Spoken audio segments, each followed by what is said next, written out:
बिस्मिल्लाहिर्रहमानिर्रहीम। रब्बि इश्रह ली सदरी व यस्सिर ली अमरी वहलुल उक़दतम मिन लिसानी यफ़क़हू क़ौली।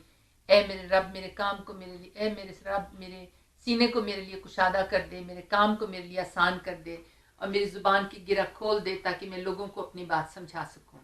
ये हज़रत मूसा की दुआ है जो सूरह तहा में है। इससे मैं अपने कलाम का आगाज़ करती हूँ। तो अभी हम पेरेंटिंग के ऊपर मैं आपको मुख्तसरन बताऊंगी, डांट की बजाय तारीफ़ और मशवरे का तरीका। डांट की बजाय तारीफ़ और मशवरे का तरीका। और मेरा नाम डॉक्टर गजाला मूसा काज़मी है। मैं किंग एडवर्ड मेडिकल कॉलेज और पंजाब यूनिवर्सिटी की बेस्ट ग्रेजुएट हूँ और मैंने Vanderbilt university national Tennessee USA से 3 साल की साइकियाट्री की रेजिडेंसी की और अमेरिकन बोर्ड ऑफ साइकियाट्री अप्रैल 1983 में पास किया। 3.5 साल ह्यूस्टन टेक्सास में प्राइवेट प्रैक्टिस की। फिर मुझे पाकिस्तान बहुत याद आता था। मैं माशाल्लाह ह्यूस्टन में बहुत अमीर थी, कैडलैक चलाती थी, हीरे जवाहरात पहनती थी, 10-15 हज़ार डॉलर मेरी नेट इनकम थी। लेकिन मुझे पाकिस्तान याद आता था, इसलिए मैं पाकिस्तान वापस आ गई। पाकिस्तान में मैंने 27 साल काम किया है। मेरी पिछली जो असाइनमेंट थी वो मैं 3 साल हेड ऑफ डिपार्टमेंट रही हूँ साइकियाट्री एंड बिहेवियर साइंसेज की सेंट्रल पार्क मेडिकल कॉलेज, जो लाहौर में, उसका लाहौर और कसूर के दरमियान आधे रास्ते हमारा कॉलेज है, सेंट्रल पार्क मेडिकल कॉलेज। और कसूर के किनारे बट्टी हॉस्पिटल कसूर में मेरा क्लिनिक था। अब मैं विलिंग वेज और टर्निंग पॉइंट मरी की कंसल्टेंट साइकियाट्रिस्ट हूँ, जो कि एडिक्शन ट्रीटमेंट सेंटर्स हैं और माशाल्लाह बहुत अच्छे एडिक्शन ट्रीटमेंट सेंटर्स हैं।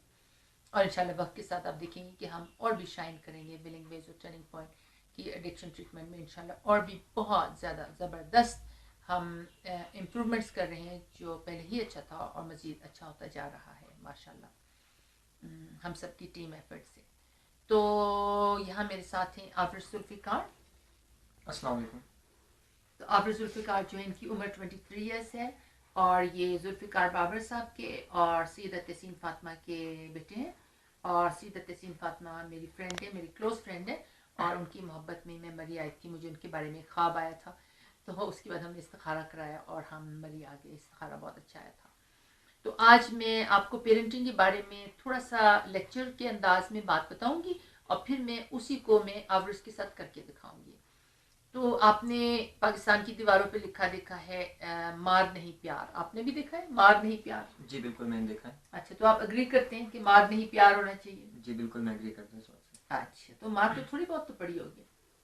जी बचपन में पढ़ी है। हाँ, मुझे भी कुछ दफा पड़ी है, लेकिन मेरा ख्याल है कि मार कम पड़ी है, मार की धमकियां ज्यादा मिली है। जी वो तो अभी भी मिलती हैं। अच्छा ठीक है। एक्चुअली मैं आपको बताऊं कि मैंने अमेरिकन बोर्ड ऑफ साइकियाट्री 1983 में पास किया और फ्लाइंग कलर्स के साथ, यानी बहुत इम्तियाजी हैसियत से पास किया। लेकिन अमेरिकन बोर्ड ऑफ साइकियाट्री के इम्तिहान में रिटन और ओरल प्रैक्टिकल वाइवा में कोई भी पेरेंटिंग यानी औलाद की तरबियत के बारे में सवाल नहीं था।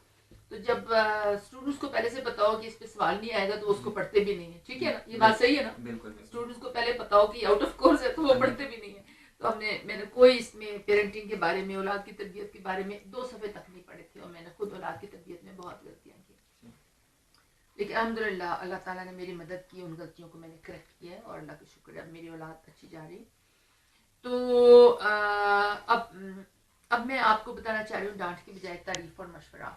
तो पहले मैं आपको डांट कैसी लगती है? अगर आपको डांट पड़े, चाहे आपके टीचर डांटे या आपको दोस्त डांटे या वालिदैन डांटे, तो आपको कैसी फीलिंग होती है? थोड़ा करीब आए कि हमारी आवाज अच्छी रिकॉर्ड हो। आपको कैसी फीलिंग होती है जब डांट पड़ती है?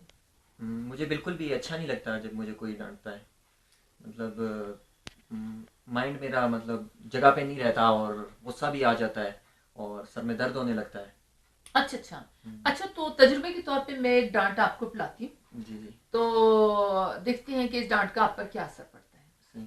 ठीक है, तो मैं प्रिटेंड कर रही हूँ कि आपकी अम्मी हो। वैसे आपकी अम्मी मुझे पता है वैसी नहीं है, क्योंकि मैंने आपकी अम्मी की बहुत ट्रेनिंग की है और वो मेरा किताबचे पढ़ती रहती हैं, बल्कि जो चीज़ें मुझसे सीखती हैं वो आगे सैकड़ों को सिखाती रहती हैं। उन्होंने बहुत से लोगों को आगे ट्रेन किया, जो मेरे से सीखा है वो आगे उन्होंने दूसरों को सिखाया है। तो इस वक्त मुझे पता है आपकी अम्मी ऐसे बात नहीं करती हैं। लेकिन हम ऐसी एक फर्जी एक डांट है, मैं इनकी फर्जी अम्मी हूँ, इमेजिनरी अम्मी हूँ और मैं एक फर्जी डांट पिला रही हूँ। अब खुदा के वास्ते तुम पढ़ाई कर लो, तुम तो इंटरनेट से कोई फुर्सत ही नहीं है, हर वक्त internet internet internet, Facebook Facebook Facebook. मेरा तो दिल चाहता है कि इंटरनेट की तारों को चला दो। एक मुसीबत खाना है ये इंटरनेट। कभी तुम बैठे होते हो, कभी कोई बैठा होता है, कभी कोई बैठा होता है। इंटरनेट तो इस घर को खा गया है اور پڑھائی کی ہوش ہی نہیں ہے, اور تمہیں پتہ ہے میں تمہاری کتنی فیس دے رہی ہوں, تو کچھ تمہیں اندازہ ہے کہ میں تمہاری کتنی ٹیوشن دے رہی ہوں, اور پڑھائی کی تمہیں کوئی ہوش ہی نہیں ہے. اچھا ویسے ماشاء اللہ آبرش بہت اچھے اسٹوڈنٹ ہو گئے ہیں, لیکن آبرش بہت اچھے اسٹوڈنٹ ہو گئے ہیں, بہت اچھی پڑھائی کر رہے ہیں اور ان کے اچھے نمبر آ رہے ہیں. لیکن اب ہم آبرش سے پوچھتے ہیں, آبرش یہ جو میں نے آپ کو فرضی ڈانٹ پلائی, تو اس کو سنتے ہوئے آپ کی فیلنگز کیا تھی؟ ذرا قریب آئے وکی, قریب آ کر ان آبرش کے تاثرات لیں. سب سے پہلے تو میرا دل زور زور سے دھڑکنے لگ گیا اچھا اچھا, اور اچھا نہیں لگا.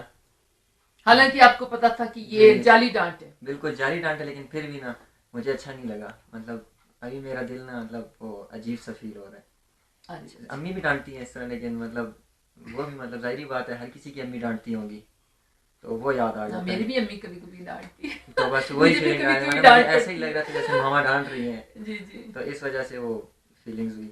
اچھا اچھا, تو جب میں نے آپ کو ڈانٹا تو آپ کو وہ یاد آ گیا. جی جی بالکل, امی کی ایسا جو لگ کبھی کبھار ڈانٹ پڑتی. جی جی جی.